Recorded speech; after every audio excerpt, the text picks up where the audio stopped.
So, I want to tell a story about high school and how weird it was for me, and how it kind of well, directed me in the way I went.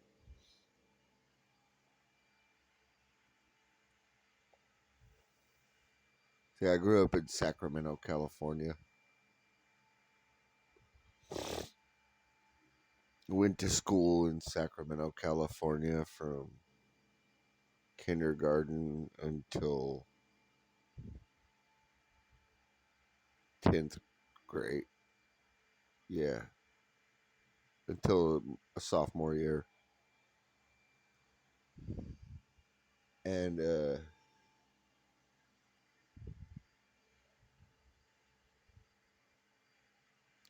while I moved around neighborhoods in Sacramento, the curricular was still the same. And the college I went to, I think we had to have 360 credits to graduate.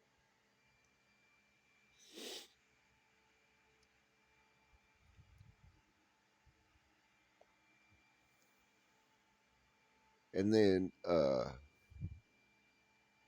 they built a school called Wood Creek in Roseville. And my parents divorced, so I lived across the border. So I couldn't go to Center High School anymore. I had to go to Wood Creek for my junior year, and like my class was the first junior class and would be the first senior graduating class. 1997 was the first senior class. It opened as a high school for just freshmen and sophomores, expecting juniors and seniors to come. So if you were a junior or a senior anywhere else, you just had to keep going back to that school but because they opened as a freshman and sophomore, and I finished my sophomore year at Center, which was the first year that Wood Creek was open. I got to finish it there, but my parents got a divorce, and I lived with my mom, and we lived in an area where now I had to go to Roseville. I lived in Sacramento County, but my school was in Placer County. And the first thing I learned when I got there was I had 60 more credits than any kid in the school at my level,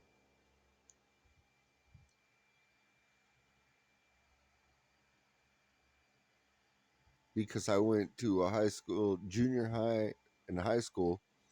It was 8 classes a day. And I got moved to a school that went to like block scheduling where it was 4 classes a day, one day, and then the next day it was 3 classes a day and a study hall.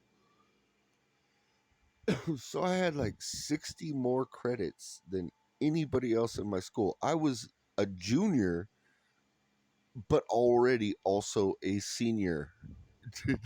Like, so knowing that, them telling me that, and not telling just my parents and being like, encourage him to,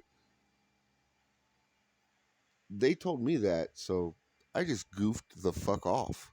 Because I was like, oh my God, I'm already a year ahead of everybody at this school. It doesn't really matter what I do or how many days I show up. I can graduate with a C. And that's what I did. Well, I graduated from summer school, but that's what I did. I just didn't give a fuck anymore. I was already way more intelligent than the kids in my classes. Like in my English class, in my junior English class, we were doing a Shakespeare block. I'm the one that had to read the book because nobody else could read the book. Nobody else could read fucking Shakespeare, which blew my mind. And then on top of that, I had to explain to the class because I was the only one that was able to answer questions what the passage I just fucking read meant because everybody you just spoke word salad. To be or not to be, that is the question.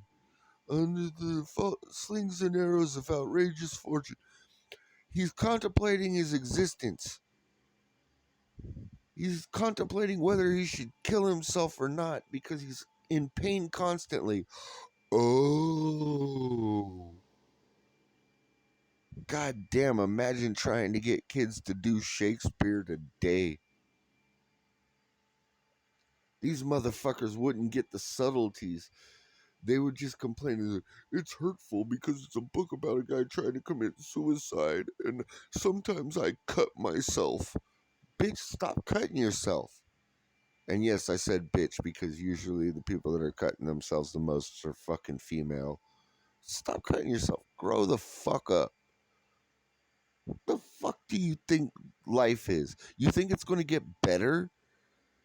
You think like the peak of your life is high school and your high school is so bad you're suicidal? Oh my god.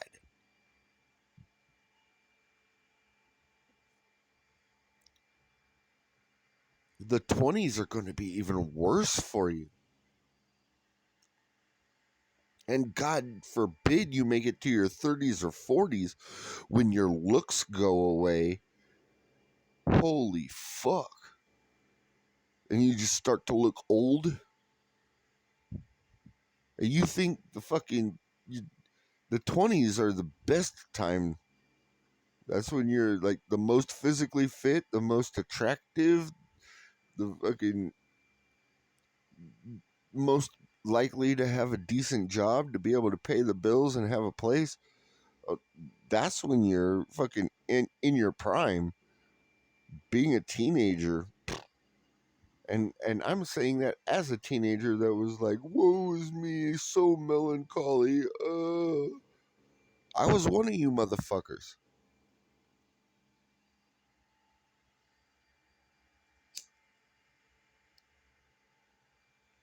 I was one of you people just like, it gets worse. Trust me, the only way you realize that you've got a good life is if you hit rock bottom. And you don't want to hit rock bottom. Rock bottom sucks. But if you hit rock bottom and you climb out of that hole, you realize life's pretty cool. Sure, I might be homeless, whatever. I could sleep under a bridge. Once you hit the fucking deepest depth, it's you realize eventually everything is going to get better at some point. So it's like, yeah, my life sucks now, but a couple months from now, who knows? I might win the lottery. I might go on a great trip that introduces me to a cool ass person and I make friends. You never know. You never know. That's the beauty of the chaos of life. You never know. It's just going to happen. And as hard as it could be sometimes, you can change yourself. And I say that from experience. Because when I was going to center, I was like going to people I went to school with in elementary school, in junior high, and in high school. Like people I'd been around for like 8 years. I was not a popular person.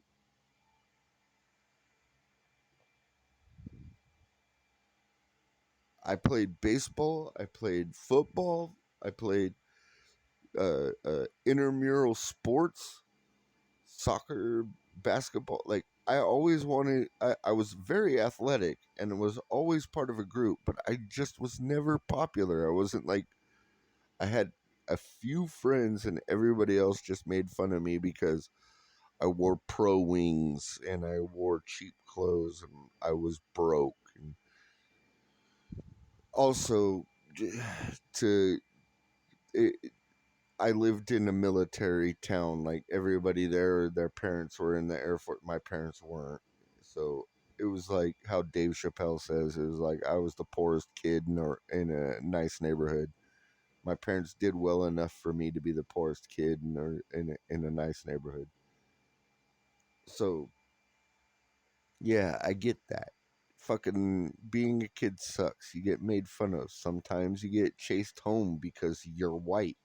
Well, at least I did. I got chased home because I was white a bunch of times throughout because my parents were always like not the richest people. So I grew up in like not, and it wasn't until they bought a home. But I'm the oldest, so my brothers wouldn't remember this type of shit. But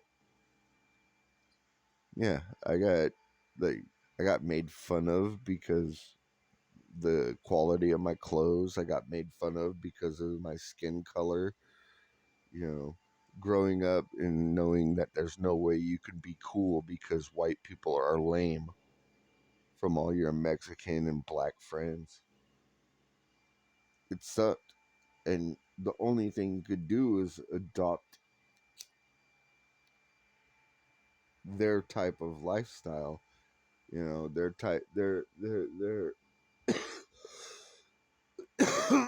culture to be cool. So like me and my friend Josh, we started buying model cars and making lowriders and like putting gold all and silver all over them and trying to make these lowriders out of model cars when originally I was buying like helicopter and battleship and fighter plane models. But because I got made fun of so much and I wanted to fit in, it was like, oh, if my friends come in, I want them to see my Impala that's slammed, or my Impala that I made that's like got one wheel in the air and is fucking stilting. You, you know, I just wanted to be cool.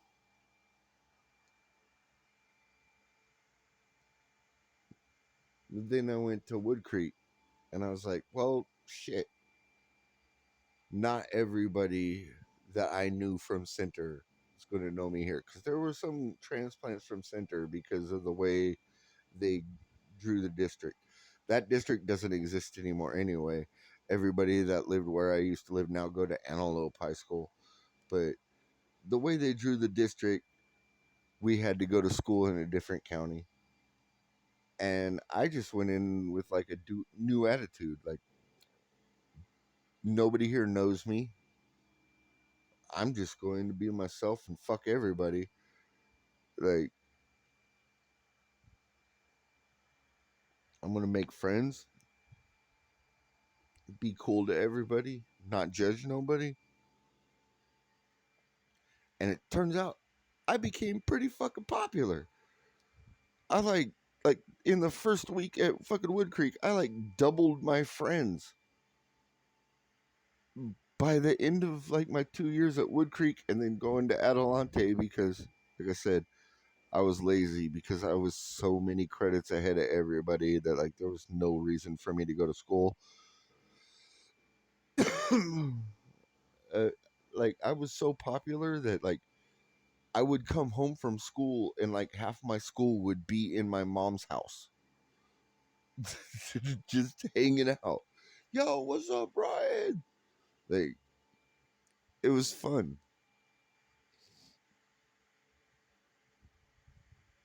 And it didn't matter what color, what background, what religion. Just you showed up at my house, you were allowed in. Whether my mom or my brothers or I answered the door. If you needed a place to sleep, you had a place to sleep. And to think that I didn't peak then. I have some fun memories, especially from like one particular girlfriend who broke my heart twice. But for some reason, I'm a dumb fuck. And when I tell somebody I love them, I mean that forever. And even though she broke my heart twice, I still have some residual feelings for her. I don't ever want to see her again. Trust me. Like, none of that. Like, I'm not like, but I have some residual feelings. But I have those type of feelings for every woman I've ever told that I loved. And that's two, three, three women total that aren't my mom or my niece. Because I love my niece to death. Don't She's fucking dope. Although she did cut her hair hella short and dye it pink, and I was like, what the fuck is that shit? But I still love her. She's fun as fuck to be around. She's hilarious. But yeah, I think three women in my life. So I have residual feelings for those three women. Lucky me to have three loves. Like my grandpa used to tell me, better to have loved and lost than to have never loved at all. I agree with that because at least I still have fond memories, and I think in a age of where everything's digital and people take pictures of everything they're doing and film everything they're doing, I don't do that. I don't take pictures. I don't. I just absorb the moment and realize that that's a story I could tell to somebody at some point. And I think telling a story is more meaningful than showing a picture. But that's just me.